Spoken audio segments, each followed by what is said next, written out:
Eu queria dar início, então, a mais uma sessão clínica do Hospital Procardíaco. Dessa feita, uma sessão muito especial. Hoje é dia 18 de outubro, dia do médico. Queria parabenizar todos os colegas. Sem dúvida nenhuma, eu acho que essa é uma data muito importante, quer dizer, principalmente para uma instituição como essa, que prioriza de sobremaneira a qualidade dos seus profissionais, e médico para trabalhar numa instituição como o Procardíaco é médico com M maiúsculo. Então eu gostaria muito de parabenizar a todos, falar que o Procardíaco tem uma profunda admiração por todos vocês e agradecemos de coração vocês poderem fazer parte desse time, que é um time vitorioso já há algumas décadas e que a gente continua trabalhando para que possamos nos manter nessa ponta assistencial como o hospital tem demonstrado nos últimos anos.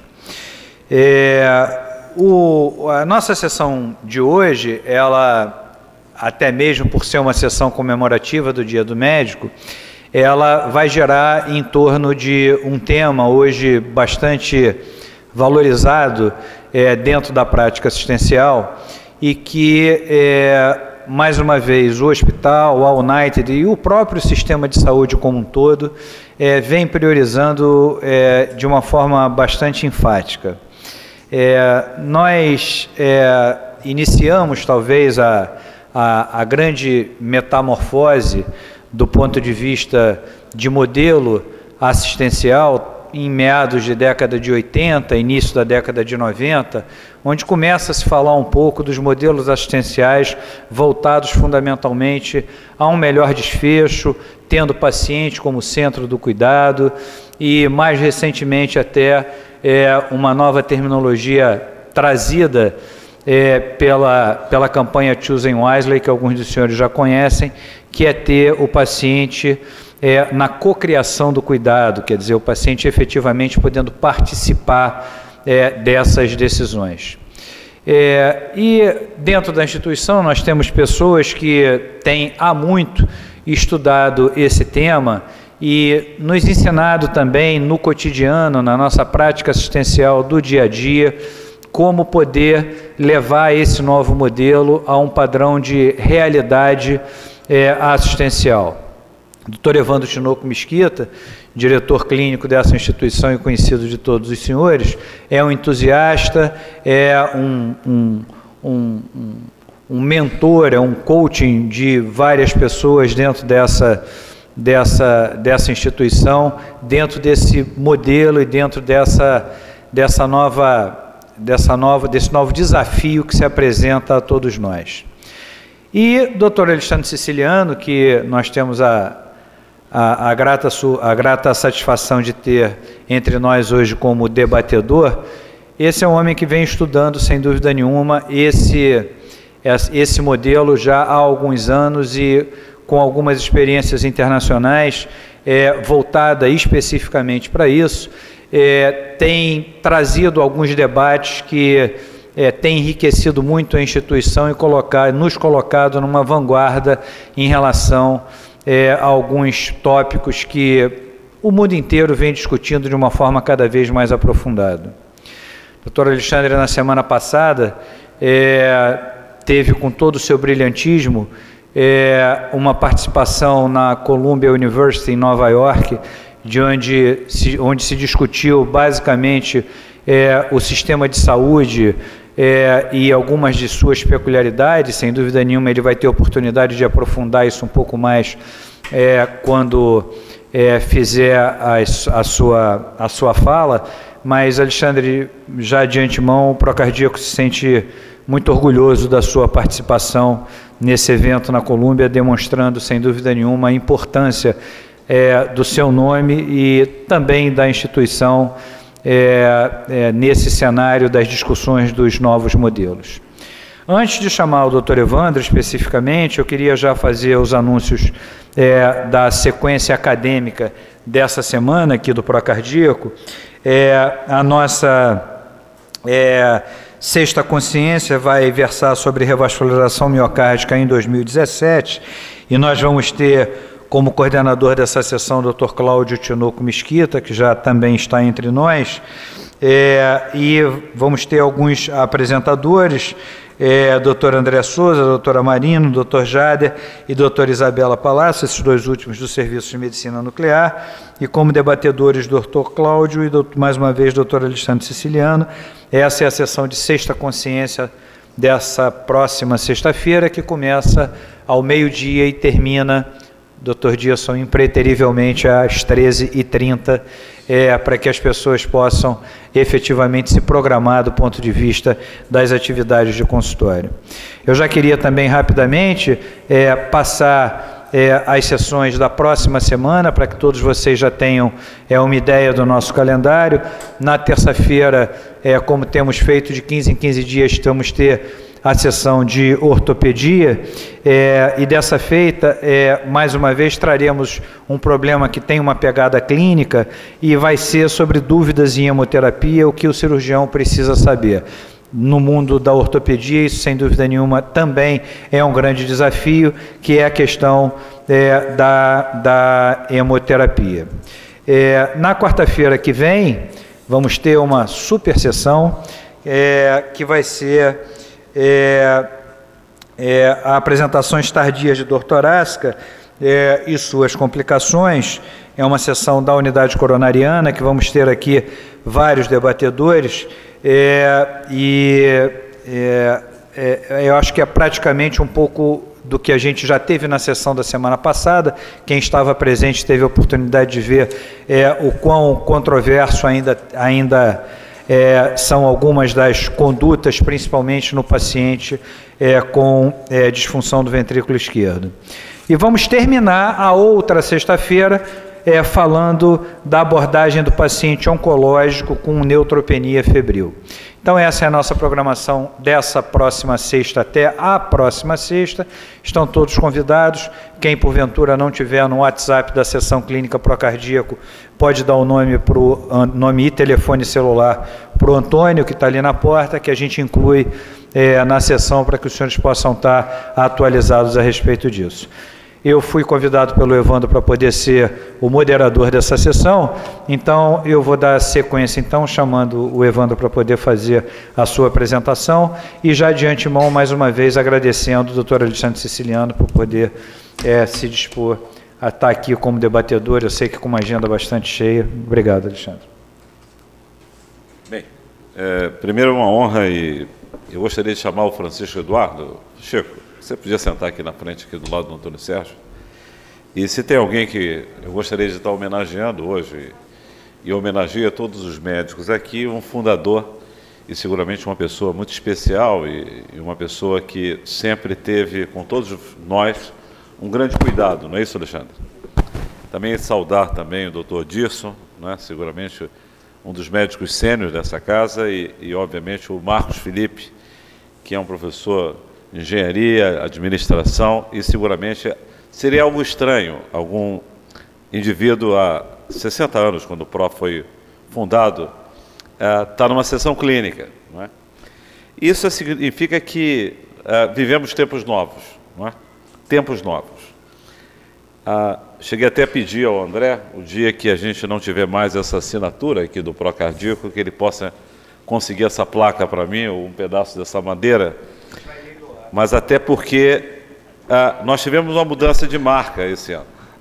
E, obviamente, o PRO Cardíaco se torna cada vez mais o quê? Internacional. E, obviamente, se tornar internacional significa olhar com atenção o andar de cima, não é? Porque aquilo que acontece no andar de cima do mundo costuma descer para o andar de baixo, e quem se adapta, lidera e, obviamente, se prepara, ocupa e passa a ter melhores oportunidades. Saúdo o jovem Alexandre, que seguramente para os novos tempos está se preparando num mestrado em saúde pública, em Harvard, já que todo hoje médico de ponta que faz uma residência médica nos Estados Unidos em qualquer especialidade, ele não busca o doutorado, porque o doutorado é uma coisa para a área básica. Ele busca ter um título de MSc, que é Master em Saúde Pública, e você pode fazer isso em pesquisa, não é? Em research, você pode fazer em saúde global, e aí você vai ser um sanitarista clássico, ou você pode ser uma liderança global, que é seguramente hoje o que a área da saúde mais precisa. Então a gente tem hoje mudanças, e a gente tem que olhar para essas mudanças e entender como é que isso se calibra. Meu amigo Roberto, no final dessa sala, é sempre uma honra e um privilégio ver você. Vamos lá, vamos em frente. Então, o que nós viemos falar aqui? Primeiro, eu queria agradecer, seguramente, uma oportunidade que o Procardíaco me deu de poder representar o Procardíaco na ANAP, Associação Nacional de Hospitais Privados, uma associação que o Procardíaco liderou e fundou na transição do século XX para o século XXI. Por quê? Porque o Brasil vivia um momento de baixa qualidade em saúde. Débora e Cris, que são as pessoas que coordenam a qualidade e segurança no hospital.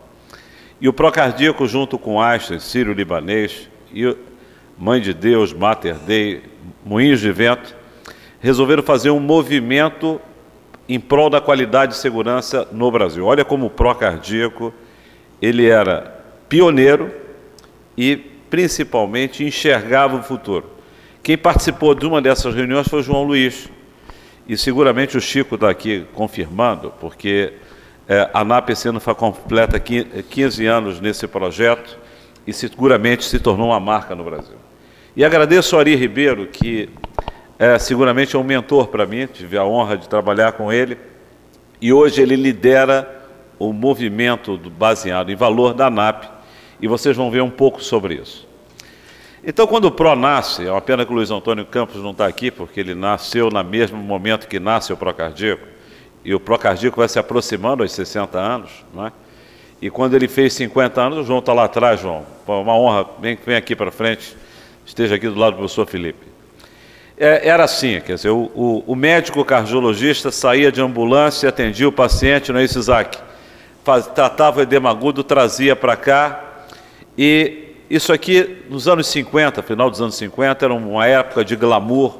O Brasil vivia um momento parecido como o Brasil viveu recentemente durante o governo Lula, na fase inicial. O Brasil era cortejado pelo mundo inteiro, a bossa nova e, obviamente, o avanço do país. Um presidente jovem, com certeza, Juscelino Kubitschek, que era médico, ele fez uma transformação e a saúde no Rio de Janeiro era uma marca e uma liderança, não é? Na realidade, aqui era um modelo que o médico e toda a tecnologia do médico tinha, não é isso, Luciano? Nossa enfermeira aqui. Quando o PRO nasce, tinha uma enfermeira, duas, não é isso, Chico? Só a enfermeira-chefe. Por quê? Porque era um pequeno conjunto de leitos, uma unidade coronariana, tinha chegado o desfibrilador, o cardioversor, o osciloscópio, avanços pós-guerra, e o médico e o saber dele estava todo dentro da mala, não é? Então o médico tinha lá os medicamentos para tratar as doenças, o garrote para fazer o cuidado, a sangria, a nitroglicerina, e o médico sozinho e sua tecnologia resolvia o problema, não é? Muita coisa aconteceu depois dos anos 50, a doença cardiovascular vem caindo de forma importante no mundo inteiro, ainda é superior ao câncer, embora em 2013 se morreu mais de câncer nos Estados Unidos do que doença cardiovascular, mas rapidamente em 2014, 2015, a mortalidade cardiovascular ainda é maior do que o câncer nos Estados Unidos, e no Brasil a má notícia é que ela vai crescer, não é? Nos BRICS ela vai crescer nos próximos 20 anos, e o Brasil vai liderar esse crescimento. Ainda tem muito espaço para a doença cardiovascular, porque o dever de casa não tem sido feito. Esse é um caso que uma vez um aluno meu me ensinou, que é caso clínico romanceado, sabe, André? Que é uma senhora de 78 anos, viúva, assintomática, que veio para fazer um risco de catarata hipertensa. Ela tinha um eletro com alteração difusa da repolarização ventricular. Na época, a gente fez cintilografia, achou uma isquemia, fez um CAT, achou uma lesão de DEADS quase oclusiva, ganhou uns 3 estentes farmacológicos, teve uma pequena dissecção, ganhou uma dupla agregação depois de 1 ano, ela foi liberada, Ana, para fazer cirurgia de catarata. Uma coisa importante é que nós, como médicos, nós podemos fazer tudo certo, tudo dentro de uma lógica de prevenção e promoção de doença. E, obviamente, as pessoas ficam agradecidas a nós. Em 2017, fazer o risco operatório com um cardiologista e pedir exames para uma série de doenças é considerado hoje um cuidado de baixo valor, sabe, Alexandre?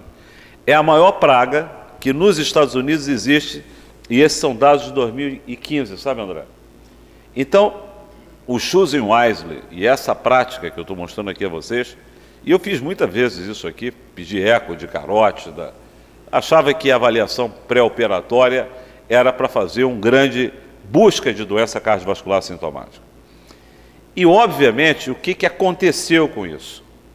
Aconteceu que a crise, né, do financiamento da saúde nos Estados Unidos, chegando a quase 20% do PIB, fez que um professor, num período sabático, escrevesse um livro, que é o Michael Porter, que era um economista, estava lá na escola de saúde, na escola de economia, pegou um recurso e foi estudar saúde, não é isso, Alexandre? Você teve a oportunidade de fazer o curso do Porter, do Kaplan, e teve a oportunidade de ver que esse livro, ele inspirou o Procardíaco. O Clemente chegou com esse livro aqui e falou o seguinte: o Procardíaco tem que ser reengenheirado olhando o futuro. Vocês, para poderem se desenvolverem, têm que pensar na saúde de uma maneira diferente. Sendo uma pequena boutique, se não ganhar leito, escala, tiver linhas de cuidado, reorganizar o cuidado, doutor Chico, o senhor tem tempo, mas não tem todo o tempo do mundo. Ou o senhor cresce, ou, na realidade, o senhor tem que fazer alguma coisa importante, que é preparar esse hospital para continuar, o quê? Funcionando no futuro e existir como realmente um centro para o Brasil e para o mundo. Em Niterói, meu amigo Marcos, vários CORDs, eles, 50% dos leitos hospitalares em Niterói, em uma década fecharam, sabe, Ana? Os 2 CORDs foram vendidos, estão lá para ser vendidos. Se alguém chegar com R$10, leva os 2. Não é? Não porque não fizeram a coisa certa, porque no meio do caminho, uma série de desafios que já se apontavam há uma década atrás, muitas das vezes a gente não consegue enxergar. A gente teve a honra aqui, o privilégio do Dr. Clemente ter trazido para o PRO uma visão de se preparem para o futuro. Essa equação é que é a tal da equação do valor. O que é valor? É o sujeito ter um resultado clínico, não é? Ou seja, aquilo que é importante para o paciente, e ter uma boa experiência do cuidado do paciente, e isso ser por um custo que realmente seja o menor possível para acontecer isso. Doutor José, faz favor, senta aqui à frente, o Chico vai ficar até honrado assim como eu, faz favor. Então, essa equação que o Porter, não é, um economista, bolou isso, não é, com Theisberg, é claro que teve acompanhado de alguns médicos, ninguém vai pensar no sistema de saúde sozinho, não é? Mas ele pensou nessa equação, e quando ele falou isso, ele recebeu uma esculhambação dos colegas dele norte-americanos. Esse cara não entende nada de saúde, esse cara não é médico, e isso aí não faz sentido. E olha o que aconteceu hoje. Os Estados Unidos hoje gasta 2,6 trilhões de dólares. Isso é muito mais do que o PIB no Brasil, só em saúde. Aqui, 765 bilhões é considerado quase 30% desperdício. Eu não vou falar de fraude, erro administrativo, mas o que é mais importante é isso aqui. Pessoas como essa senhora que ganhou um risco cirúrgico feito por um cardiologista e ganhou, obviamente, uma cintilografia e foi parar no CAT e ganhou 3 stents. Isso é considerado cuidado de baixo valor. Isso hoje é um inferno. Por quê? Porque hoje já se sabe que quem tem que dar o risco operatório para a maioria dos pacientes é o anestesista. E esse risco, muitas das vezes, não precisa nem eletro, nem raio-x, nem cintilografia. Por quê? Porque fazer cateterismo e fazer angioplastia, operar o coração, não muda a mortalidade dos pacientes. E cirurgia da catarata só faz uma coisa: aumenta custo e atrapalha o paciente. Então, a grande coisa importante é que cuidado de baixo valor está cheio de coisa que a gente faz, desde uma ecoterapia em paciente que tem insuficiência cardíaca e não melhora o sintoma, e vem toda vez, não é? O paciente vem mensalmente, a cada 3 meses e ganha um novo eco, até o risco operatório, buscar doença assintomática na carótida, tudo isso hoje recebe o nome de cuidado de baixo valor. E o que acontece? Se isso vai para o ralo, não é? Porque isso seguramente só gera, obviamente, alguém ganha com isso. Mas quem perde? Nós médicos. Quem perde? O paciente que hoje, quando se aposenta, não consegue pagar o plano de saúde.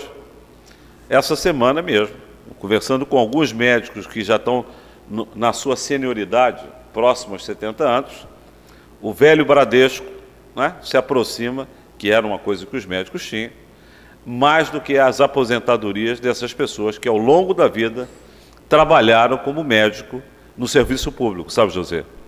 E isso é uma coisa importante, porque o que o Porter viu é que se o médico não liderar isso, esse entendimento, e não se capacitar para isso, o que acaba acontecendo? A gente entra numa medicina de supermercado que é reduzir custo, e a gente acaba financiando uma saúde que não entrega qualidade. Então, esse desafio imenso nos Estados Unidos, embora vocês possam ter certeza que o desafio nos Estados Unidos é grande também, eles gastam um dinheiro absolutamente imenso, com resultados muito aquém de países nórdicos, do Reino Unido e do Canadá, de países que realmente cuidam das pessoas de uma maneira focada no cuidado baseado em valor. Bem, então, o que é importante é o seguinte: esse recurso imenso, hoje, ele é desperdiçado com uma série de procedimentos que não mudam a sobrevida do paciente, a qualidade de vida, e muitas das vezes tem um potencial de promover o quê? Excesso de diagnóstico, excesso de tratamento e o excesso de uma porção de coisas. Nós achávamos que a medicina baseada em evidência ia ser a salvação da lavoura de todas as áreas da saúde. Na realidade, ela é a base de um sistema de saúde que possa oferecer para o paciente um cuidado de grande impacto. Mas em várias áreas aqui eu selecionei a cardiologia, a gente tem o quê? O que é que nós temos? É que a qualidade de ensaio clínico ainda é pequeno para que a gente possa dizer siga com segurança e tem que ser feito dessa maneira. Uma grande parte nós temos pequenos estudos clínicos randomizados. E o que aconteceu? É que nós precisamos tomar decisão compartilhada, principalmente para lidar com áreas de incerteza, pacientes complexos e principalmente frente a indivíduos idosos e muito idosos, onde muitas das vezes uma terapia não foi feita, um ensaio randomizado de uma maneira a definir a estratégia. Nós temos algumas coisas a comemorar, uma delas a ANS e o sistema privado de saúde. O sistema privado de saúde é um sistema que tem um desenho, não é? Ele tem um desenho que, infelizmente, ele tem alguns problemas. O primeiro é que o paciente procura de cara o especialista. O cardiologista se tornou o médico de família dos pacientes. Isso é uma profunda deturpação do sistema, porque nós não somos treinados nisso. Então, hoje, quando a gente olha que uma seguradora importante retorna a vender plano individual e coloca o clínico geral, não é isso, José, como gatekeeper do sistema, isso tem todo o sentido. E, obviamente, não somos nós que estamos inventando isso. Esse sistema, que é o sistema privado, onde o paciente procura um livro, aonde rapidamente ele consegue ser atendido, que normalmente é numa emergência ou num especialista, isso tem levado, obviamente, a uma série de fragmentações e o hospital se tornar um grande depositário de pessoas com diferentes condições. Indivíduos que precisariam estar no médico de família, indivíduo que deveria estar num cuidado secundário, um indivíduo que deveria estar num hóspice, um indivíduo que deveria estar em casa e, obviamente, os hospitais são considerados ineficientes quando, na realidade, eles são, muitas das vezes, aqueles que acolhem um sistema que foi fragmentado e não foi integrado. Então, quando nós discutimos muito os hospitais do Brasil, esses hospitais da ANAP representam uma excelência de cuidado e representam aquilo que a gente tem um patrimônio de qualificação clínica, tecnologia, processo e acreditação. E, por isso, esse sistema não desmoronou, o sistema privado, que continuou tendo os hospitais como centros de excelência dando suporte. E é claro que os especialistas têm que ter um papel importante nesse sistema, tem que ter uma remuneração que o cuidado médico seja valorizado e não que os procedimentos, as intervenções levem a um modelo de remuneração que não alinha incentivos. Observe o que está acontecendo com os gastos no Brasil. Esses são dados da ANAP, cedidos pelos colegas da ANAP. Olha as projeções absurdas e incrementais que nós teremos com os gastos de saúde do Brasil. Esses gastos levarão ao quê? A, obviamente, uma necessidade de repensar um modelo, que é um modelo em que se privilegia o quê? Os custos, a tecnologia e, obviamente, não se olha a continuidade do cuidado. É claro que os gastos de saúde e qualidade, quando se compara o Brasil em relação a outros países, nós estamos longe, não é? Mesmo gastando, em tese, pouco, como a gente acredita, que o Brasil precisa investir mais em saúde, mas o que acaba acontecendo?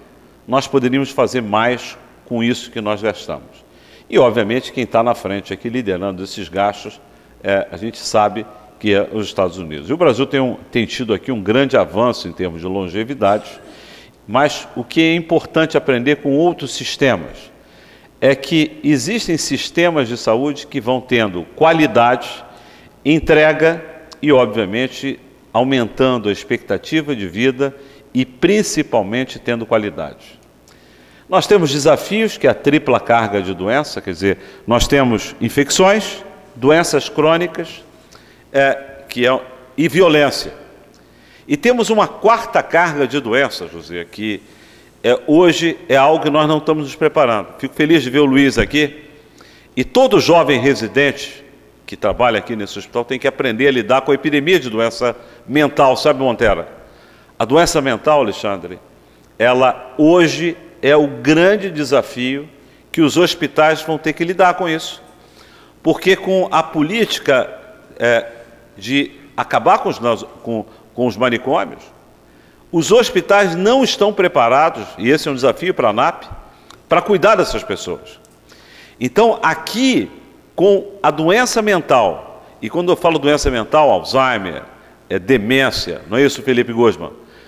Depressão, uma série de outros vícios e comportamentos de risco, isso será, em 2040, a principal causa de morte e incapacidade em muitas economias. Então, esse é um desafio que eu chamo de quarta carga de doença e que cresce de uma maneira exponencial. Obviamente, a medicina é exponencial. Ela é exponencial em relação ao conhecimento, ela é exponencial em relação a que o custo do genoma humano cada vez mais vai barateando, e ela é exponencial em complexidade. Esse é o desafio. Os doentes ficam mais complexos, o ambiente hospitalar mais complexo, e o desafio de cuidar de famílias e pacientes mais complexos no ambiente complexo envolve uma necessidade de mudança do modelo assistencial. E aqui surge um desafio, o André está envolvido em organizar isso com o Dr. Charles, e eu trouxe isso, André, para poder ser algo que te ajude esse template quando eu montei esse template. Existe uma mudança muito grande nas operadoras, nas RDCs. Hoje não pode ninguém andar com relógio, adorno, sapato aberto dentro dos hospitais. Não pode trazer o material na mala, para cuidar do meu paciente, mas não pode. Nós temos regulamentações, nós temos claramente uma judicialização crescente, um código de defesa do consumidor e aqui uma necessidade de redução de custo, justamente um papel combatendo o desperdício. E, obviamente, uma eficiência operacional que é cobrado de todos no sistema. Esse é um homem extraordinário. Esse é seguramente um líder que foi ministro da Saúde do governo Obama, presidente e fundador do IHI, que criou um conceito muito importante que é o Triple M. Para cuidar das pessoas, a gente precisa o melhor cuidado, conhecer como está a população daquelas pessoas que eu cuido e, principalmente, trabalhar com custo, reduzindo o custo. Há um quarto M que tem surgido, que é cuidado dos trabalhadores de saúde, e nós, médicos, hoje vivemos com uma carga grande de uma série de elementos que promovem burnout. E, com certeza, esse deve ser um elemento importante dentro de uma visão de pagamento e, obviamente, de reestruturação do sistema de saúde.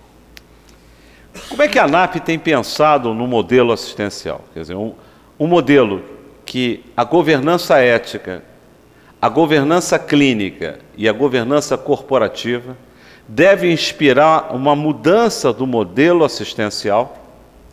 E aqui entram as agências acreditadoras, as normas, a regulação do setor, justamente para poder ter um sistema que tenha protocolos, padronizações, principalmente pacientes empoderados, equipe multidisciplinar e novos modelos de cuidado. Não é?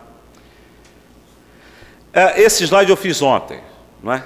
Então eu queria poder estar discutindo eles com vocês, porque eu já transformei esse slide e seguramente ele é muito interessante. Aqui aquilo que nós enxergamos no Procardíaco ao nascer, uma clínica cardiológica, migramos para um hospital de alta complexidade. E qual vai ser o futuro em 2020? Um Heart Center, Alexandre.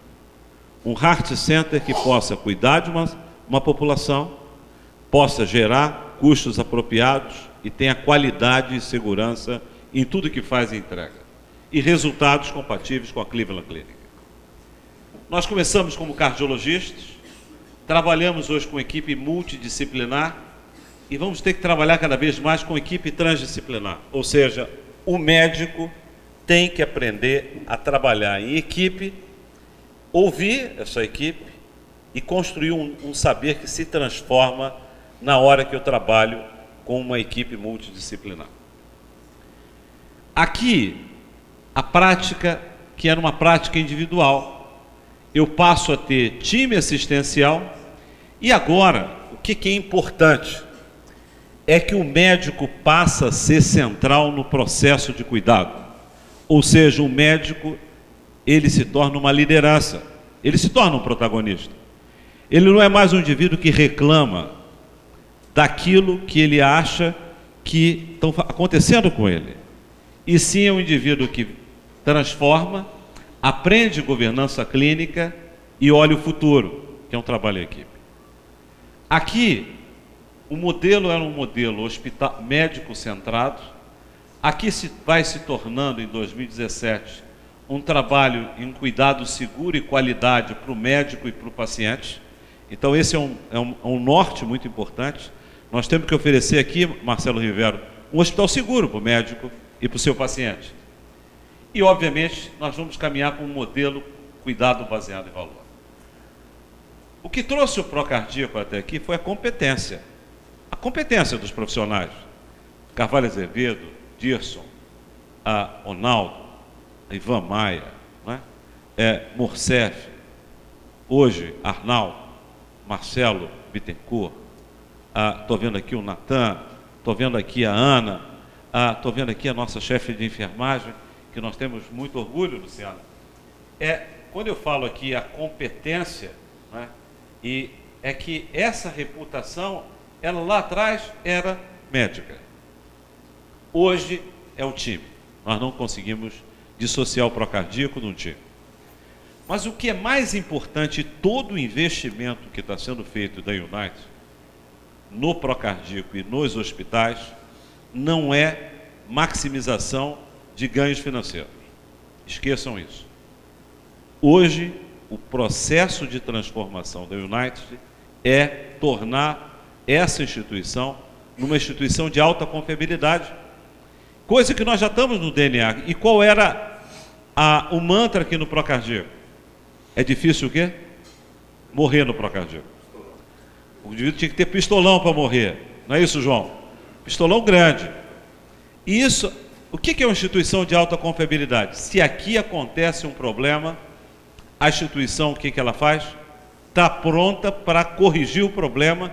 E se você estiver aqui, porque os problemas acontecem e vão acontecer sempre, não é isso, Bittencourt? Aqui a gente resolve. E por isso que a gente tem pessoas hoje em ECMO, em ventrículo, em Centrimag, e isso é o conceito que vem da onde? Das usinas hidrelétricas, das usinas nucleares, das plataformas de petróleo, e hoje isso entra como um mantra, que é tornar o Procardíaco uma instituição de alta confiabilidade. Ou seja, isso envolve o quê? Um novo desenho e, obviamente, uma nova jornada. E, obviamente, uma jornada começa aqui. Aqui ela dá uma interrupção? Não. Aqui ela vai em frente. 2020 é a chamada visão perfeita, é para onde a gente enxerga como um norte. Quando nós olhamos, o que o tal do Procardíaco está falando de valor? O que é isso? Quando o Procardíaco, o nosso CEO, fez um investimento do Procardíaco, ser pioneiro no ITION, e o doutor André Volchan está pilotando esse projeto, certo, André? É porque esse projeto da NAP 15 anos coloca o Procardíaco na companhia, e está bem acompanhado. HCOR, Einstein, Oswaldo Cruz, Ciro Libanês, Moinho de Vento, Mãe de Deus em termos de quê? Começar a trabalhar com cuidado baseado em valor e se preparar para quê?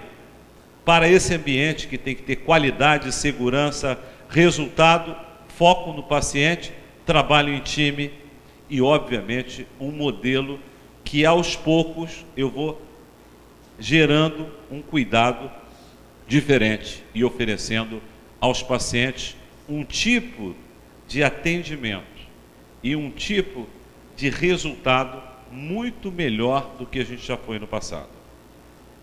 Bem, e o que é esse cuidado baseado em valor? Então, o Ari fez um trabalho brilhante, que ele apresentou isso, isso vem sendo apresentado não só no HCOR, mas para todos os hospitais da NAP. Valor é uma relação entre desfecho, que o paciente experimenta, e custo para entregar o resultado. Cuidado baseado em valor significa melhores resultados possíveis aos pacientes pelo menor custo possível. Ou seja, quem trabalha na direção de um hospital sabe que a coisa mais chata que tem é discutir com a fonte pagadora quanto custa uma coisa. Isso é uma discussão rasa. Por quê? Porque discutir item, preço das coisas, significa que isso é um fato absoluto, eu não estou relativizando. Quando eu introduzo a equação de valor, eu começo a olhar o paciente e aquilo que é importante para ele.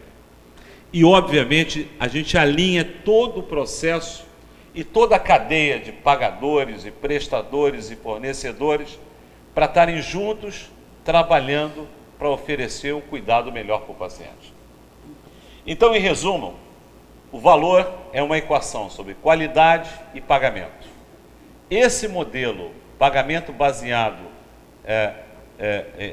que a gente chamava do fee for service, vai sendo transformado para um pagamento das instituições baseado em valor, e, obviamente, aqui o desfecho clínico, aquilo que o paciente é importante para ele, mas aquilo que ele percebe durante o cuidado de um hospital ou de um centro clínico ou de um conjunto de profissionais. E o custo envolvido é uma equação que transforma esse sistema. Então, essa pergunta sobre desfecho clínico é seguramente uma coisa fundamental, perguntar ao paciente o que é importante. E por que medir o cuidado baseado em desfecho? Porque o resultado de um tratamento, o que é importante é aquilo que importa ao paciente. Os prestadores de serviço, não é? Tem que aprender, melhorar e se reorganizar para entender o que o paciente realmente quer e precisa. E nós, profissionais, temos que nos unirmos para oferecer esse tipo de cuidado cada vez melhor para o paciente. Esse ITION que nós estamos participando, ele mede desfecho e com certeza é algo que vai gerar um cuidado de alto valor, e esse é o nosso objetivo enquanto Procardíaco. O que acontece num hospital nunca é algo que aconteça aqui, é o mesmo que acontece no Samaritano, é o mesmo que acontece no Américas, na Barra, não. Cada hospital é um sistema biológico complexo e daí o nome hospitalômico. É por isso que um paciente operado no procardíaco, trabalhado no procardíaco e atendido no procardíaco, mesmo com os mesmos profissionais, feito em outros lugares, Cláudio, não é a mesma coisa. Quem desenvolveu esse conceito é um grande cardiologista, um dos maiores 10 cardiologistas do mundo, que é o Dr. Harlan Krugholz. Ele diz o seguinte: um hospital, as lideranças dele, a forma de trabalhar em equipe, a forma de aprender, cria uma cultura e isso se traduz em resultado. E, obviamente, cuidar das pessoas e organizar uma governança clínica que vai desde pesquisa, não é? Pesquisar o que nós fazemos, sermos transparentes com os dados, trabalhar com auditoria clínica, e aqui os gestores de risco e o grupo da qualidade com uma ação importante junto aos setores, a educação permanente, a gestão de pessoas, a comunicação entre as pessoas, a gestão de risco, protocolos e, obviamente, os indicadores de qualidade são a base para a mudança. Desde o Canadá até os Estados Unidos e o Einstein estão mudando a forma de formar médicos. Por quê? Na nossa época, médico era medido pelo seu o quê? Pelo seu CR. Hoje, o médico ele é avaliado através da capacidade de solucionar os problemas de forma coletiva, na forma de liderar a equipe sem causar dano, assédio, agressão, ter um comportamento absolutamente compassivo e altruísta e de liderança. Então, quando se olha o que a mudança que esse modelo baseado em valor fez no Canadá, introduzindo novas habilidades como comunicação, colaboração e, obviamente, nos Estados Unidos, competências no cuidado do paciente, profissionalismo, desenvolvimento de comunicação, aprendizado baseado na prática, o conhecimento do sistema de saúde, mas principalmente habilidades socioemocionais ou psicoemocionais para que possa desenvolver resiliência, capacidade de trabalhar em equipe e aprendizado em equipe. Então, o ensino médico e toda a transformação que está acontecendo, e agora já surgem as primeiras escolas médicas baseadas em valor, e quando vocês olham o modelo do Einstein, que é o aprendizado baseado em quê? Em time, em problemas, em liderança médica, ou seja, nós vivemos um novo desafio na formação de líderes médicos. E esses aqui são os 10 eixos que nós temos olhado sobre como a gente forma o profissional e o residente que nós temos que formar para 2020. Conhecimento técnico em cardiologia, claro. Conhecer o sistema de saúde, fundamental. O sujeito não pode acreditar que o modelo do paciente ir ao sistema de saúde, ir ao consultório médico, isso está fragmentado do resto. Saber atuar resolvendo problemas e não criando problemas. Ou seja, no passado, o indivíduo que jogava uma pinça no centro cirúrgico, chutava um balde, jogava a luva no chão, era um protótipo de um cirurgião, o quê? Era um protótipo de um cirurgião de bom comportamento.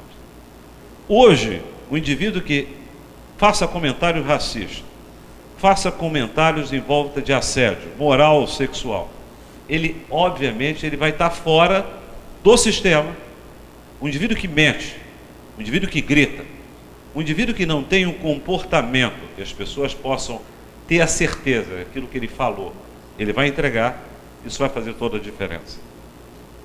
A habilidade de comunicar, o compromisso com o resto da vida, a inteligência emocional, a competência de gestão clínica, o foco na qualidade, a neurose em cuidar da segurança do paciente e o conhecimento e tecnologia da informação representam os 10 mandamentos educacionais para a formação de líderes assistenciais no século XXI.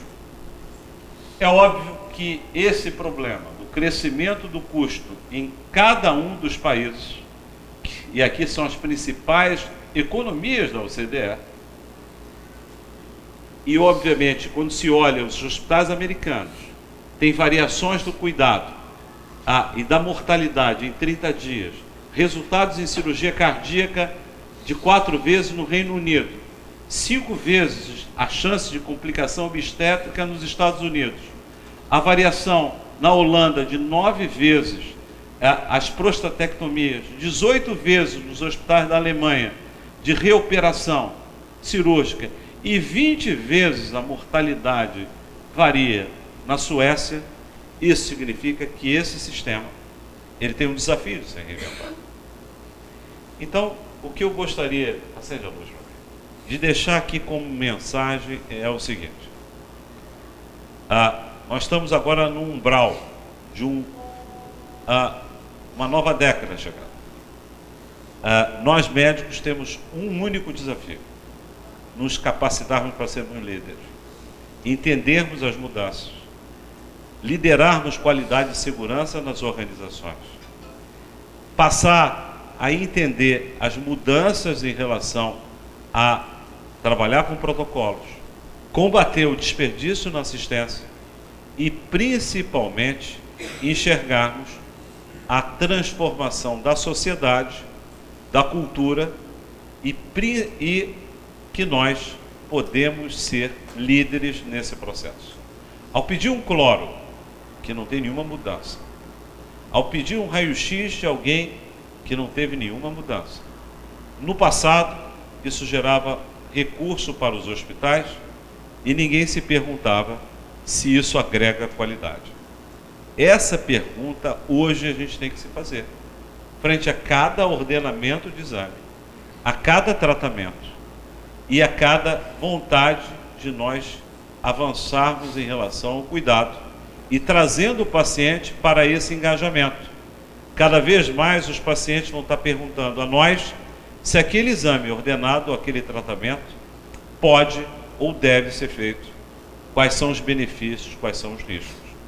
O cuidado baseado em valor não é uma prescrição, ele está sendo, dentro dos hospitais da ANAP, sendo olhado como uma oportunidade para nos prepararmos para a frente, através de uma cultura forte em qualidade e segurança, através de uma cultura forte em medir desfecho, a partir de uma cultura forte em combater desperdício e a partir de uma cultura forte em trabalhar em grupo, equipe, em time e enxergar que os médicos assistentes são os líderes que nós temos para cuidar dos pacientes. E se eles, como nós, não formos parceiros, dissermos que nós estamos aprendendo, não temos todas as respostas, e trabalharmos isso como uma forma positiva. Quando nós temos o privilégio de ter o Luiz aqui, que é o chefe do laboratório, e mais do que pedir uma procalcitonina numa endocardite infecciosa, é perguntar a ele que valor isso agrega, se isso tem sentido, porque quando nós ordenamos um teste que a gente não tem a experiência, não faz parte dos nossos protocolos, nós temos que somar a nossa responsabilidade com o do outro para nós entregarmos um cuidado cada vez mais efetivo e seguramente mais seguro e que possa ter um custo adequado para o paciente. Por quê? Porque o que nos trouxe até aqui em relação ao procardíaco, nós não temos nenhuma dificuldade de dizer que nós somos privilegiados. Olhar para isso e fazer a mudança, e se preparar para uma mudança, quando nós não estamos com nenhum problema em relação ao número de pacientes que chega aqui, a sustentabilidade financeira, que é um patamar que o procardíaco, felizmente, ele navega com solidez, mas se nós não mudarmos, teremos grande dificuldade no futuro. E essa mudança, ela parte da liderança médica. Então, nesse 18 de outubro, o que eu diria para vocês é, ou nós médicos lideramos as mudanças, passamos a conhecer o que hoje em Harvard, o que hoje no Canadá, o que hoje na Austrália e o que hoje no mundo, porque o modelo Value Based está sendo executado nos 5 continentes, em milhares de locais no mundo, desde o ambulatório até os hospitais. E aqueles que estão fazendo isso com maior competência, eu diria para você, o Karolinska hoje é o hospital mais avançado na Europa em relação a isso e provavelmente no mundo. Acabaram-se os departamentos, os doentes são cuidados a partir de fluxos de assistência e seguramente a informatização, o prontuário eletrônico e todo o avanço que houve de investimento no Karolinska, e a ANAF, ao visitar o Karolinska com seus líderes, constatou isso, pôde observar a grande transformação que a medicina pública e privada passa na Europa, e principalmente na Alemanha, Holanda e Reino Unido, e fortemente na Suécia, já que essa variedade de 20 vezes na Suécia levou a uma mudança completa na visão dos suecos em relação ao futuro. Ok?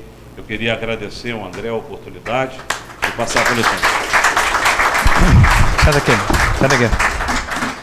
Bom, Alexandre, Evandro, muito obrigado. Eu acho que foi, sem dúvida nenhuma, uma apresentação bastante abrangente que nos traz algumas reflexões. Eu queria, naturalmente, antes de passar a palavra para o Alexandre Siciliano, trazer aqui já algumas outras pérolas para que a gente possa pensar. O Evandro abre a sua apresentação falando da equação do valor, que na realidade são resultados clínicos, a experiência do paciente sobre os custos, e com foco fundamentalmente, quando a gente fala de custo, no desperdício e não na limitação de acesso. A gente sabe que isso é uma realidade, mas quando a gente fala de custo, a gente está falando de desperdício e não de limitação de acesso. É preciso que isso fique bastante claro. O Evandro já tinha salientado isso na apresentação dele. Mas eu acho que existe um desafio para essa mudança, que talvez ela vá um pouco além da postura do médico, e a gente tem que repensar um pouco na postura de nós enquanto seres humanos e a forma como o ser humano se comporta frente a determinadas situações, e as situações médicas com certeza reproduzem esse modelo onde o comportamento está contaminado por vieses, por heurísticas, e que podem com frequência alterar aquele modelo que é um modelo voltado efetivamente para o que a gente tem de melhor evidência, para aquilo que efetivamente pode beneficiar melhor o paciente. Eu tenho um livro que virou praticamente o meu livro de cabeceira e que eu leio e releio, que é um livro do Dr. Daniel Kahneman, que é um psicólogo que foi um ganhador do Prêmio Nobel de Economia e que estuda de uma forma bastante interessante o comportamento das pessoas frente a determinadas situações. E a cabeça do médico não é diferente da cabeça do ser humano, e muito pelo contrário. A nossa profissão, ela praticamente nos leva a adotar, eventualmente, comportamentos, ora enviesados, quer em outros momentos, voltados pelo acesso a atalhos mentais, que são as famosas heurísticas. A heurística, que é basicamente movida pelo raciocínio rápido, pela intuição, ela é absolutamente fundamental para que a gente possa sobreviver. A grande maioria das nossas decisões cotidianas, elas são formuladas através de heurísticas mentais. Ninguém fica pensando se daqui até o refeitório, como é que eu vou descer a escada, tem quantos degraus, eu vou poder tropeçar no terceiro, quem sabe se tem um caixote no meio do caminho. Você vai embora e desce, você sabe onde é o refeitório, chega lá e... Agora, frequentemente em medicina se utiliza essas heurísticas e eventualmente tomando decisões que a gente pode não estar no caminho mais correto do ponto de vista de benefício ao paciente. Então essa questão de nós encararmos o comportamento do profissional médico como sendo um comportamento que deve ser norteado inicialmente, porque o que nós teríamos de melhor evidência na literatura, como nos preconiza a medicina baseada em evidência, naturalmente dentro de circunstâncias clínicas e priorizando valores e preferência dos pacientes, isso frequentemente é bypassado por algumas condutas que são levadas, que são motivadas por heurísticas que nos fazem ter determinados comportamentos que nos afastam do que a gente efetivamente pode oferecer de melhor. Esse é um lado da história, porque o outro lado da história, ou os outros lados da história, também trazem outros atores ou outras situações que também comprometem esse tão desejado comportamento médico.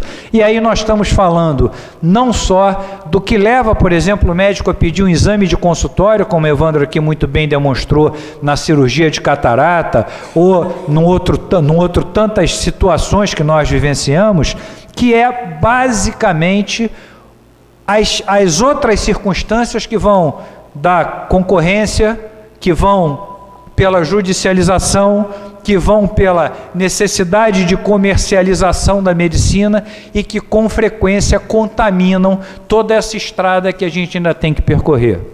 Há muito que se aprender, há muito que se praticar, há muito que se discutir para que a gente possa, de uma forma tranquila, não traumática, poder alcançar esse nosso tão desejado valor na entrega do cuidado ao paciente. O que faz nós médicos nos movermos em direção, eventualmente, distorcida daquilo que frequentemente nós aprendemos e nós entendemos como sendo a melhor. E a cada vez que isso acontecer, a gente procurar entender por que é que nós estamos nos comportando dessa forma. Esse eu acho que é o grande desafio do médico. Não será mais a nova ressonância ou a nova tomografia. O grande desafio, a grande evolução da medicina vai estar no modelo de pensar do médico e não mais nos novos equipamentos que estão por chegar, porque daí a gente tem muito pouco para evoluir. Alexandre, por favor. Obrigado, André. Queria agradecer ao Evandro, o chamamento poderoso, que traz hoje no Dia dos Médicos e divide com a gente conceitos tão abrangentes de uma eventual necessidade de mudança da prática médica, alinhado com o que o André chama a atenção de que talvez a principal necessidade que a gente tenha é de um novo modelo mental, porque as nossas verdades, elas são absolutas, cada um de nós tem a verdade absoluta. Eu acho que a gente foi capaz de abranger, em termos conceituais, uma gama bastante grande de domínios e de elementos, e que eu posso, acho que acrescentar aqui seria uma experiência pessoal, né? Dividir com vocês o que eu enxerguei de propósito, né? E da necessidade que esse propósito gera da mudança do modelo mental. Não dá para ser superficial, né? Não é um propósito comercial. Não tem como pensar que existe uma demanda comercial que nos faz mudar a nossa forma de agir. Pode até ser que esse tenha sido o trigger, né, que gerou a necessidade de pensar um novo modelo assistencial, porque nós não podemos tudo para todos. Não existe espaço na economia em que haja condições de oferecer tudo para todos, né? A gente pode oferecer tudo que podemos para todos, né? Então nós temos um conjunto de recursos, e esse conjunto de recursos pode estar disponível para todos, mas fatalmente não vai ter recurso pleno para todo mundo. E aí eu acho que esse é o primeiro aspecto que eu queria dividir do ponto de vista de ambiguidade pessoal que me fez pensar em estudar. O pensamento de massa, o pensamento epidemiológico e o pensamento individual, né? Uma coisa são sistemas de saúde que se organizam para poder ofertar melhor serviço ou melhores oportunidades, maiores recursos para maior quantidade de pessoas. A outra coisa é o indivíduo, o médico, que está na linha de frente com o seu paciente e tem que tomar a decisão de o que pode ser oferecido para ele ou não. Existe um paradoxo populacional, se eu puder exemplificar, de prevenção, que significa, por exemplo, pressão arterial. Se um paciente vai lá no seu consultório e você baixa a pressão arterial dele em 2 milímetros de mercúrio, o impacto em prevenção de risco futuro para esse paciente é zero. Mas se em políticas públicas você consegue reduzir, em média, 2 milímetros de mercúrio daquela população, o impacto na ocorrência de eventos, AVC, morte, infarto, é na ordem de 30% a 40%. Então, o que acontece para a população não necessariamente é verdade para a intervenção no indivíduo. Então, a minha primeira ambiguidade era essa, assim, a gente está propondo uma nova forma de modelo com value-based, com a proposta de saúde baseada em valor para a população, ou a gente está propondo a política, o modelo de saúde baseado em valor para o indivíduo, né? Porque é muito claro pensar que para a população faz sentido, né? Mas para o indivíduo isso faz sentido? E aí isso estava na minha cabeça e hoje eu queria dividir com vocês. Eu penso que sim, faz muito sentido, porque se eu perguntar para cada um de vocês qual é o objetivo que nós da área de saúde, seja médico ou não médico, temos no cuidado dos pacientes, é muito provável que as respostas sejam: eu quero curar, eu quero melhorar a qualidade de vida, eu quero aumentar a perspectiva de vida, eu quero dar conforto, né? E se eu não estou enganado, esses são os resultados assistenciais que o Evandro confere na equação de valor, que é o numerador dessa equação. Todo mundo quer obter algum resultado que maximize ou a qualidade de vida, ou a experiência do cuidado, ou a perspectiva de vida. Não foge muito disso. Qualquer um de nós, se alguém pensar em alguma coisa diferente, me fala, para a gente poder discutir aqui. Mas eu acho que não foge muito. Então, nós praticamos a medicina de resultado. Nós queremos, de fato, que o nosso paciente não morra, que não infecte, que saia do hospital, que não reinterne efetivamente, né? Eu também quero vir para o hospital que eu não tenha dor. Eu também quero, se eu precisar vir para o hospital, de não ter frio. Eu também quero vir para o hospital e ser tratado com carinho, né? Então, essa experiência de estar no hospital, também eu acho que é parte da maior parte de nós, né? Se a gente se coloca no lugar do outro, numa situação de vulnerabilidade, a experiência do cuidado também é uma coisa que nós buscamos. Isso está tudo na equação de valor, está no numerador da equação de valor. Talvez o que não esteja muito claro para nós médicos agora na linha de frente, né, é o desperdício, né? E talvez o que o Evandro e o André chamaram a atenção é que a gente precisa de um novo modelo mental. E as habilidades que nós temos construídas ao longo da nossa formação, que são essas habilidades não técnicas, elas precisam eventualmente ser desenvolvidas, né, para que a gente possa pensar que todas as ações que nós tomamos na linha de frente têm consequências, né, para o indivíduo e para a sociedade, né? Então, como o Evandro chamou a atenção, se a procalcitonina gera valor no cuidado de um indivíduo ou não, e a consequência daquela nossa tomada de decisão que o CRM nos permite de solicitar ou não a procalcitonina, ela é muito importante, né? Não é inconsequente solicitar a procalcitonina. Da mesma forma que a gente comenta em adicionar acesso com a procalcitonina ou com qualquer recurso tecnológico, a omissão do acesso também pode ser causa de baixo valor de cuidado.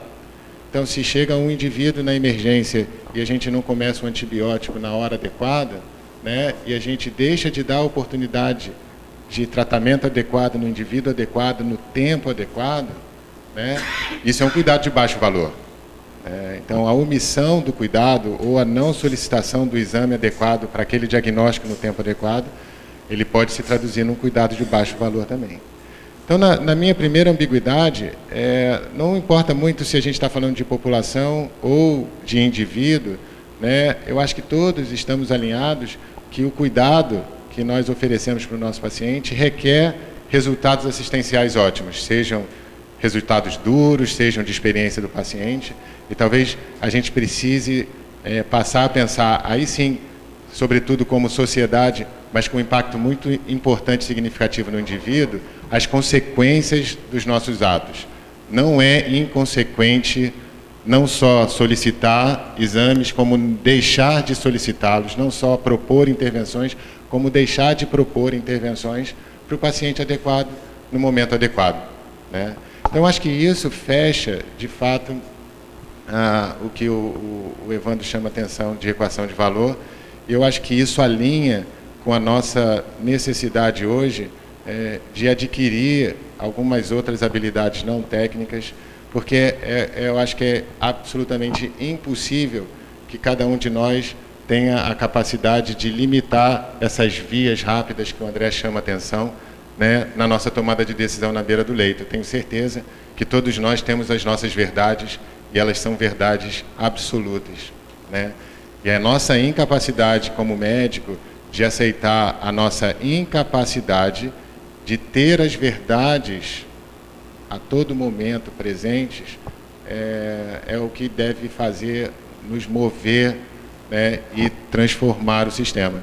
Então, eu concordo com o André que a transformação vem do nosso modelo mental. Então, adquirir um modelo que preze pelo fato de que, sobretudo em situações de mais alta complexidade, que a gente precise de habilidades complementares que não estão presentes num único indivíduo para a tomada de decisão e aceitar num ambiente de alta confiabilidade, como o Evandro chamou a atenção, esse novo modelo, eu acho que é o que vai de fato transformar. E aí, para finalizar, e para corroborar com essa informação que eu estou dando para vocês, existe um artigo muito legal disponível, acho que alguns de vocês devem ter lido já, sobre instituições de alta confiabilidade, que mostra que, obviamente, existem 3 ondas de inovação na evolução, né, do modelo médico. E se a gente considerar as habilidades técnicas individuais, elas contemplam a primeira onda de inovação. Ou seja, eu treinar as minhas 10.000 horas associadas com uma performance plena da minha capacidade técnica específica, me leva a gerar resultados assistenciais a um platô. Então, eu vou treinando, conforme eu melhoro, o meu resultado melhora, mas a partir de um determinado momento não adianta eu treinar mais, que o meu resultado não melhora mais do que aquilo. Eu, como cirurgião, faço minhas 10.000 horas de treinamento, atinjo um patamar de resultado de morte pós-revascularização, e eu posso fazer mais 10.000 horas e a minha morte não vai ser muito diferente. Mas uma informação além dessa eu, Alexandre, opero na instituição A, e eu, Alexandre, opero na instituição B após as minhas 10.000 horas de treinamento, E o meu resultado de morte, muito simples, na instituição A, é diferente na instituição B. Eu gero resultados de maior valor numa instituição A e de menor valor numa instituição B, a despeito da minha capacidade de ser a mesma. Por que isso? Essa é a segunda onda de inovação. Então, as acreditações e o estabelecimento de processos de cuidado definidos, elas geraram um fator incremental na capacidade de geração de resultados assistenciais à habilidade técnica específica. A partir do momento que a instituição A se credenciou no sentido de estabelecer processos de qualidade e segurança bem definidos, com papéis individuais e de times bem definidos, ela pôde adicionar à minha habilidade técnica resultados assistenciais que eu não tenho na instituição B. E agora, essa segunda onda de inovação permitiu geração de valor. A partir daí, o terceiro patamar, porque a gente chega também num platô, onde a gente não consegue melhorar. E para eu melhorar os resultados assistenciais, a partir do momento em que eu tenho pessoas altamente treinadas e processos absolutamente com estrutura adequada, definidos, a gente passa num nível que eu acho que é o que o Evandro e o André chamam a atenção, que é passar agora a trabalhar em times de alta performance e estabelecer o conceito de instituições de alta confiabilidade. Isso eu não consigo levar da instituição A para a instituição B. Não são processos de acreditação, não são equipamentos, mas são interações interpessoais da tal transdisciplinaridade que o Evandro chama a atenção, de modelos de liderança e de comunicação, que somam aos processos de cuidado definidos, às capacidades técnicas de cada um de nós. Então, é como não somar as habilidades técnicas, essa terceira onda de inovação multiplica as nossas potencialidades individualmente. E era isso que eu acredito e foi isso que me fez mover, apesar de não ter nenhum tipo de conflito que me levasse a considerar passar a estudar valor, do ponto de vista individual na sociedade. O meu conflito é que um dia eu vou precisar desse sistema para cuidar de mim, e eu gostaria de ser cuidado dessa forma, e eu gostaria de fazer parte dessa transformação, ajudando a construção desse novo modelo. Queria dividir isso com vocês. Obrigado. Nós temos 4 minutos antes de terminar a nossa sessão. Eu queria abrir para 2 ou 3 comentários no máximo, por favor, bastante rápidos, para que a gente não extrapole o tempo de 1h30, que é a hora que a gente finaliza. Por favor. A gente tem feito um trabalho, eu estou falando em nome do Laboratório de Futuro lá da UFRJ, em trabalhar com inteligência artificial e processamento natural de línguas. A grande questão, fazendo alguns pontos do que o Evandro colocou, é que a equação de valor ela é extremamente subjetiva, se você olhar do ponto de vista estatístico e matemático. Na verdade, ela até tem em si mesmo uma própria incoerência, porque no numerador você tem a multiplicação de resultados clínicos versus satisfação do cliente, e o denominador só custo. Se isso for vezes e não for mais, significa que eu posso compensar uma coisa a outra, ou seja, se for grande a satisfação do cliente, eu posso ter baixos resultados clínicos, que o valor terá sido o mesmo. Mas isso não é apenas uma questão matemática, é uma questão de fazer a gente entender quais são as percepções de valor. E é isso que me traz aqui para dizer para vocês que existe oportunidade cada vez mais da gente conseguir medir esse valor na satisfação das partes interessadas. Quando a gente está falando da experiência do paciente, nós não estamos falando só do paciente em si, nós estamos falando do acompanhante, nós estamos falando da equipe médica, nós estamos falando de todo mundo que está acompanhando o resultado de um determinado paciente. E isso é possível hoje a gente conseguir acompanhar estatisticamente. Nós lá não temos a informação do que vocês precisam, nós temos vários alunos trabalhando em algumas áreas, como, por exemplo, comparação de imagens e outras coisas, mas a grande virtude que tem agora é a capacidade que a gente tem de ler textos em português. Ou seja, significa que os prontuários hoje que estão todos eles, de alguma forma, programados, eles têm um espaço para comentários que dificilmente são percebidos, são observações que dificilmente são lidas. Então, hoje, a inteligência artificial está permitindo chegar a níveis que talvez vocês mesmos nunca tenham pensado. Como nós temos o Watson como grande referência, e ainda está uma coisa parecendo um pouco distante da gente, porque o Watson é um caso muito grande, eu comparo o Watson ao caso do SAP. De repente, SAP era uma coisa só para as grandes organizações, mas os princípios básicos do SAP, quer dizer, de você ter um sistema, podem ser colocados em soluções micro. Era essa observação que eu queria fazer, me chamou a atenção de um outro aspecto, que agora foi colocado pelo Alexandre, né? Quando ele disse que a gente acompanha um profissional com competências na instituição A e na instituição B.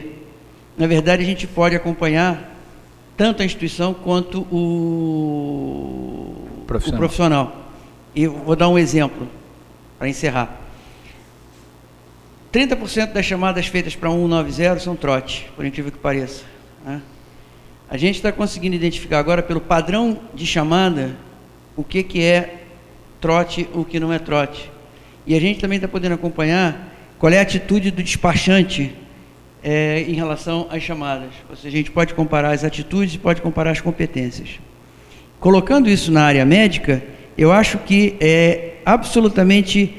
A gente não tem ideia do que vocês podem ter se vocês passarem a utilizar análises estatísticas de bases não estruturadas e entender de forma mais clara, e o sistema aprende o que vocês chamam de baixo valor e o que vocês chamam de alto valor, dependendo das experiências que forem colocadas no sistema para serem avaliadas. Então, o que eu queria trazer era provocar um pouquinho esse intercâmbio entre as ciências e dar a vocês, talvez, a oportunidade de entender um pouco mais a si mesmo com a nova tecnologia que está disponível. Muito obrigado. São 1h31, 13h31.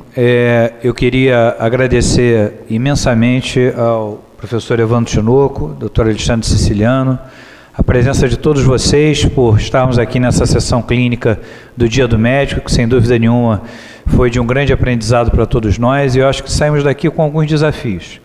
E pensar um pouco em tudo que foi aqui discutido, em tudo que foi apresentado, entender que ainda temos uma longa estrada e que sem a contribuição de todos, nós não vamos conseguir aprimorá-la o suficiente para poder chegarmos ao melhor destino. Então eu faço votos que essa nossa conversa de hoje tenha sido uma das sementes que tem sido jogadas ao longo dos últimos anos para que a gente possa repensar o sistema e aprimorá-lo da melhor forma possível para os nossos pacientes e para o próprio sistema de saúde como um todo. Muito obrigado a todos e um feliz Dia dos Médicos.